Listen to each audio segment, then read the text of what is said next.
la diputada Katia González. Hola, Katia. Presidenta. ¿Qué? ¿Por qué pico justo la gente? ¿Por qué pico justo la gente de Coco Arte así rojo me hizo mi remera hoy? No, ¿verdad? No pega, Ariel, no pega. ¿Cómo estamos, Katia? Súper bien, encantada de estar acá con ustedes. Bueno, compartiendo. Estamos demasiado contentos porque tenemos tantas cosas que preguntarte. Sí, señor. No, vos sabés que se llama Mabel. Mabel es tu segundo nombre. Mabel. Me mira con una cara. No, vos sabés que yo también voy a confesar, mi segundo nombre es Ronaldo. Ronaldinho. Pero en mi época, cuando yo era criatura, no me daban tanta bola porque no había ni un futbolista platudo todavía. Ok. ¿Hay alguna Mabel así que sea Top. top? No sé. Sí, está bien. Y yo. Ahí está, claro que sí. Claro que sí. Bueno, contame, Katia, ¿cómo es tu vida? ¿Cómo vendría a ser un día en la vida de Katia? Porque vos sos una tipa muy laburadora. Bueno, en realidad, me levanto temprano a Caiyú.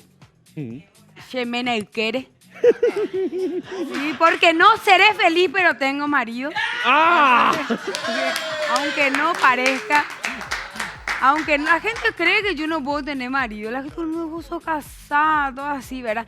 No, hace mucho tiempo, entonces me levanto muy tempranito, 4:30, 5 de la mañana. No hace mucho tiempo me dijiste. No hace mucho tiempo tenés marido. No, ¿O tenés hace años mucho? que tú ya tengo al pobre. No, pero vos sabés por qué también es para mí, es porque normalmente cuando una mujer es muy imponente en ese sentido, cuando es apoderada, digamos, te dice, ¿cómo ha de ser su marido? Y yo te pregunto, ¿cómo ha de ser tu marido? Y él es un santo. ¿Mm? Santo total. No, tiene la última palabra, sí, mi amor, a todo. ¿En serio? Así es que... Pero vos le decís, por ejemplo, se quemó el asado, carajo. Le decís, por ejemplo. Odio. Con zapatillas. Ando con mis zapatillas yo ahí revoloteando y con mi escoba. Contame por qué te enojaste tanto esa vez, Katia. ¿De la zapatilla? Sí. Bueno, esa fue una de las primeras sesiones de la Cámara y realmente nosotros vivimos en un país muy machista. La política es machista en el Paraguay.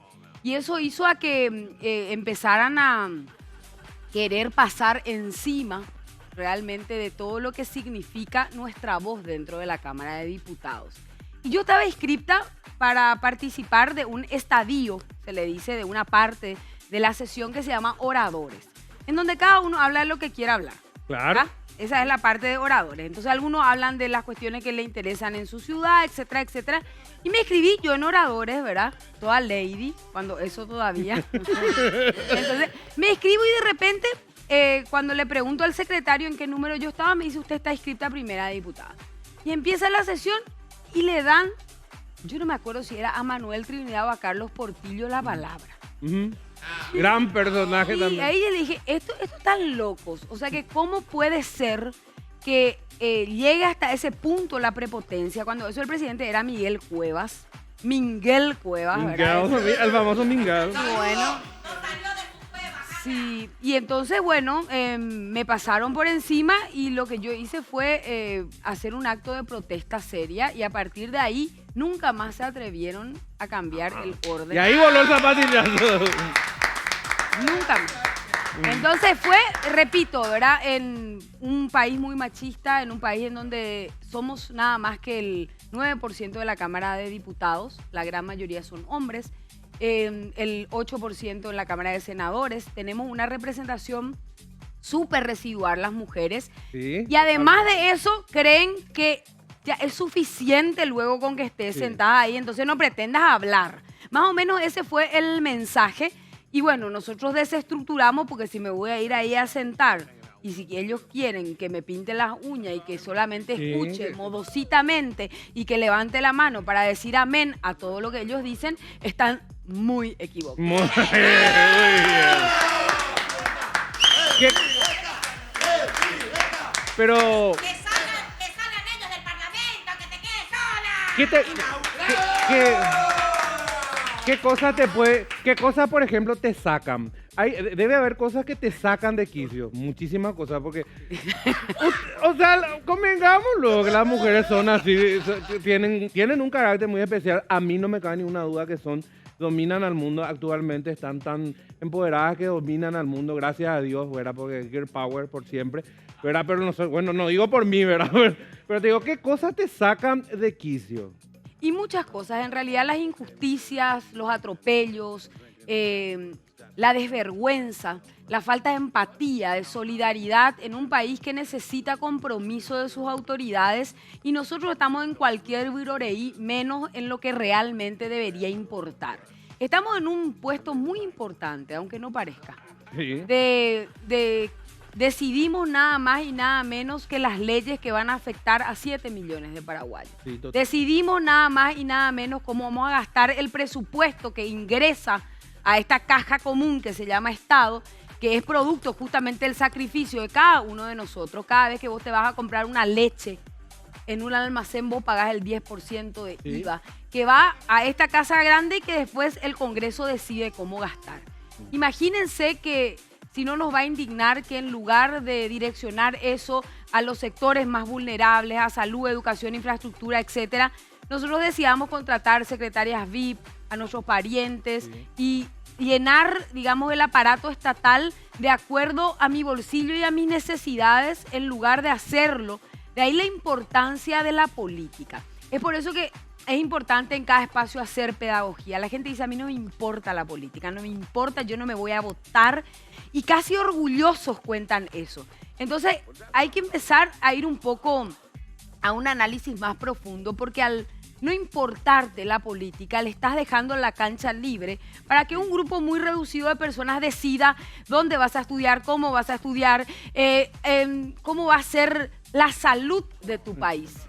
Inclusive estamos creando una generación de chicos que son codiciosos, ya que están viendo que se está robando mucho y dicen, no, yo no quiero ser doctor, yo no quiero ser profesor, me encantaría ser diputado para poder robar, dicen, ¿entendés? O sea, ya la corrupción llega a tal punto que inclusive mentalmente estamos corrompiendo el cerebro de esta pobre juventud, ¿verdad? Que de repente está mirando malos ejemplos.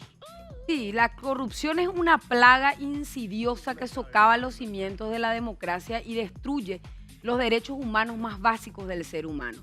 Entonces, Paraguay tiene una cultura del latrocinio, una cultura de la corrupción que justamente lo que tenemos que hacer es ayudar a desactivar.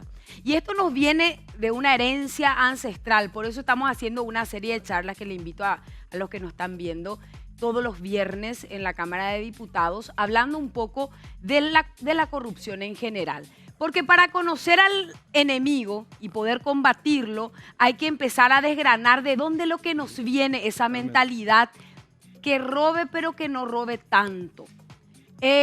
Si es que yo llego, cheta veí, ¿verdad? Entonces estamos permanentemente en esa cultura del pillaje, del bandidaje. El pesarande también. Exacto, entonces así nomás luego tienen que ser las cosas. Y la realidad es que así no tienen que ser las cosas. Sí. Las cosas tienen que ser diferentes. Paraguay se merece un gobierno que sea capaz de ocuparse, porque somos tan pequeños comparado con otros lugares. Podríamos hacer una pequeña, un pequeño lugar súper confortable en el medio de Latinoamérica, porque tenemos todas las condiciones, pero nos falta asumir el control de nuestras vidas. Pero de nuestra contame una democracia. cosa, ¿en qué cambió la pandemia, por ejemplo, en tu vida? ¿Cómo te agarró a vos esto que ocurrió? Al margen de todo lo feo que ocurrió, ¿cómo a vos personalmente te agarró, a vos y a tu familia? La pandemia desnudó asimetrías muy importantes. No es lo mismo que te agarre la pandemia en un barrio de La Chacarita que te agarre la pandemia en un barrio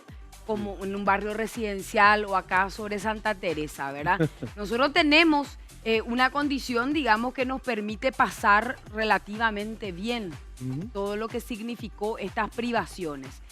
Cuando nosotros recorremos, y eso es lo que duele mucho porque, repito, se desnudó esta desigualdad que existe en el Paraguay, porque en casa tenemos una pieza y a lo sumo se comparte un baño con uno de mis hijos. El otro tiene su baño, el otro tiene su pieza. Entonces hay casas que tienen que compartir entre 7, 8, 9 personas un solo espacio. Entonces es fácil decir distanciamiento social, es fácil imponer porque es determinadas grande, condiciones. no es una cosita chiquitita. Efectivamente, entonces. Pero lo que es terrible, lo que a mí me llama la atención, por ejemplo, fíjate que hay una cosa, por ejemplo, que no tiene estatus social, que vendría a ser el trato que hay en el hecho de la abuela, que no puede tener contacto con la criatura. Pero ahora la criatura ya se sube, upa. Vamos a ser sinceros. O sea, realmente ahora desde que se liberó la criatura ya sube, upa, de la abuela. Ya de repente ya tenemos novia nueva. Ya ocurren algunas cositas. Ya ocurren algunas cositas de acercamiento. Porque, no, bueno, está bien. Hubo un tiempo donde nada, absolutamente nada. Pero el adulto y la criatura están sufriendo mucho. Efectivamente, los daños psicosociales, los daños emocionales que ha ocasionado la pandemia son absolutamente irreparables. Y tenemos que buscar e intentar conciliar eso, ¿verdad? Porque el hombre es un animal social, nosotros dependemos de... Y el paraguayo, vos sabés que a mí me cuesta muchísimo llegar a un lugar y no abrazarle, por ejemplo, a la gente, porque Claro, están acostumbrados, es difícil. es demasiado difícil. Y hay un momento, y los chicos están sufriendo muchísimo, y están sufriendo, yo tengo un hijo de 13 años que veo que no comparte hoy con sus compañeros, que ellos están queriendo, están en esa edad en donde la socialización es demasiado importante. Entonces vamos a tener que empezar seguramente que abrir nuestro círculo, nuestras burbujas, nuestros espacios, porque el daño psicológico va a ser mucho mayor que la propia enfermedad. Entonces hay que empezar a compatibilizar todo eso y entender que este cuidarnos entre todos va a implicar también cuidar nuestra salud mental. Hoy hay una depresión impresionante porque la pandemia ha generado también Porque yo, por ejemplo... una pérdida de trabajo terrible. Más de 400.000 compatriotas, Ariel, hoy están sin trabajo. Es terrible. No solamente eso, sino que también, por ejemplo, yo que le perdí a mi mamá hace poco, digo, ¿será que yo me iba a aguantar durante todos estos 8 meses, inclusive hasta ahora? Iba a aguantar sin poder darle un beso, un abrazo. Encima que le perdiste recién otra vez a tu pariente, ¿entendés? Sí, el duelo fue muy difícil. A mí me tocó escuchar testimonios realmente desgarradores de familias que su paciente, su afecto, entró caminando y hablando a un hospital. Y ya no salió. Y después ya sale en un cajón lacrado, cerrado, sin poder verle, con una tradición en donde nosotros nos acostumbramos a llorar a nuestro muerto, a tocar a nuestro muerto, a verlo ahí, a velarlo. Y hay crueldades que esta pandemia realmente nos deja como aprendizaje, nos deja como la posibilidad de ir explorando también otras alternativas, ¿verdad? Yo he perdido también gente muy cercana, digamos, a mi familia. Nos ha tocado el COVID, yo creo que a muchos paraguayos también. Casi todos tenemos un nexo. Así mismo es. Casi todos tenemos un nexo, tuvimos un susto. Lo que me llama mucho la atención es que obviamente a todos los paraguayos nos llama la atención que nos encerraron. Y ahora cada vez nos van soltando más, pero la enfermedad está presente. Si bien bajó un poquito la curva hace, baja, sube. Es medio raro cómo se maneja, Sí. pero lo mismo deberíamos distanciarnos, tomar medidas de precaución, ¿entendés? Pero cada vez menos, Katia. Cada vez menos. Se volvió un flagelo. Hay una inconsciencia de mucha gente, más de los adultos que de los pequeños, porque ustedes ven, sí, es que es increíble cómo el niño aprendió, captó lo que vio en la tele, lo que escuchó por ahí, lo que vio en redes sociales, y está con su tapaboca, está con su alcohol, se está higienizando, y somos los adultos un poco los irresponsables, que vamos a tener que reeducarnos y entender, digamos, que si queremos abrir la economía, si queremos realmente empezar a reactivarnos, vamos a tener que ser doblemente conscientes. ¿Se robó mucho? Se robó demasiado. Yo no sé, la impotencia que uno siente cuando le damos una mano a este gobierno y le habilitamos una línea de crédito de 1.600 millones de dólares. Eso no está, imagínense, uno dice, qué bárbaro, ¿verdad? Y la primera carga, ellos se armaron para robar. Y robar en pandemia es algo, realmente es cosa de puerco. Esto no tiene nombre, no tiene perdón. Agarraron y armaron empresas de maletín. ¿Qué significa eso, verdad? De que yo le pongo a la señora que trabaja en mi casa, o le pongo a una prima que ni siquiera trabaja, o le pongo al novio. Y abro varias empresas que son de maletín, porque en realidad no tienen una sede, nunca existieron, no alquilan nada, son una pieza y una cáscara vacía. Y así se armaron para robar. En la DINAC, por ejemplo, se compraron tapabocas a 30.000 guaraníes, estaban vencidos los tapabocas, y eso es doblemente criminal. Porque imagínense darle a un médico que está en primera línea de fuego algo que no le va a servir y que no va a tener tiempo él de estar viendo, porque confía en que su ministerio, confía en que sus autoridades le den los materiales de bioseguridad adecuados. ¿Pero son los de allá arriba o son los piragües que están acá medio más o menos acá los que están robando? Es una estructura, es una claque, ¿verdad?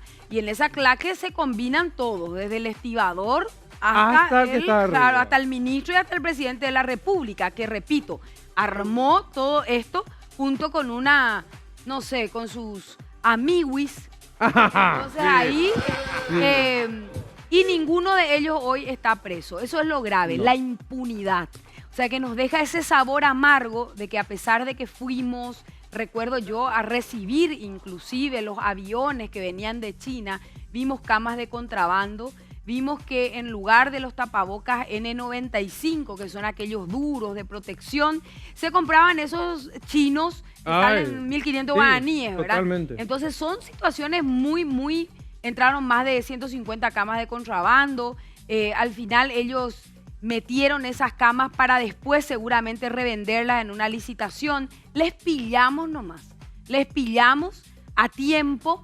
Pero lo que ya se robó no se pudo recuperar, pero sobre todo se robó lo que se llama coste de oportunidad, porque en esos primeros meses realmente se encerró a la gente. Pero hay un peligro de una segunda ola, porque supuestamente se habla de una tendencia que está viniendo, que viene de... Bueno, China se caga de la risa de nosotros.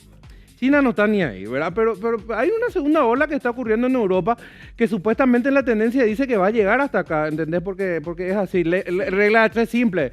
Pero yo te digo, ¿será que vos decís que existe ese grupo de bandidos que forman parte de nuestra cúpula, que ya están reunidas planeando por la segunda cúpula? Yo entiendo de que Paraguay tiene una serie de personas que no pasan de 100 que están acostumbrados a robarnos. Es un deporte para ellos. Es casi una burla permanente de que yo puedo tener, porque ellos no van a poder gastar ese dinero ni siquiera en su octava generación. Eso me llama la atención. Uno agarra y dice, ¿cuál es el apetito? ¿Cuál es la necesidad? La voracidad de robar de esta manera, pero parece que, a mano. Pero parece que es un juego entre 4 o 5 pelotudos que juegan a ver quién tiene el pito más grande. Porque ya realmente a mí me llama la atención que juegan ya entre ellos, porque estamos hablando ya no de 6-0, 9-0. Estamos hablando de gente con una fortuna que es inmensa, que podría solucionar todos los problemas que tenemos los paraguayos. Y no solamente los paraguayos, los extranjeros también, ¿entendés? Hay criaturas que necesitan, hay pacientes oncológicos. Y ahora me vienen a aparecer personas que quieren pagarle a las víctimas de COVID, a los parientes de las víctimas de COVID. Pero vos te das cuenta que es todo para hacer campaña. Es toda una cosa maquiavélica. Nosotros necesitamos reestructurar nuestro pensamiento político. La política está en una franca degradación, decadencia, descomposición. Y si no asumimos los ciudadanos el rol que nos corresponde para decir basta carajo de robar, basta carajo de mentir, basta carajo de... Muy bien, esa es la frase, esa es tu frase. Entonces, la única manera de remediar esta situación es involucrando a la sociedad. Y eso no es un proceso fácil, repito, por el descreimiento. La gente ya te mira, esa algo ha de querer, por eso grita. Te quisieron defenestrar, o sea, es conocimiento público muchas cosas que te pasaron, ¿verdad? Pero llegaron a querer destruirte, llegaron a querer aplastarte, porque se dice, viste, el famoso le voy a destruir. ¿Entendés? La persona malvada, la persona perversa que te quiere hacer algún tipo de daño. ¿A qué extremo llegaron contigo? Ay, a extremos inimaginables que ni siquiera voy a contar porque sería darle entidad, ¿verdad? En este proceso uno sufre mucho.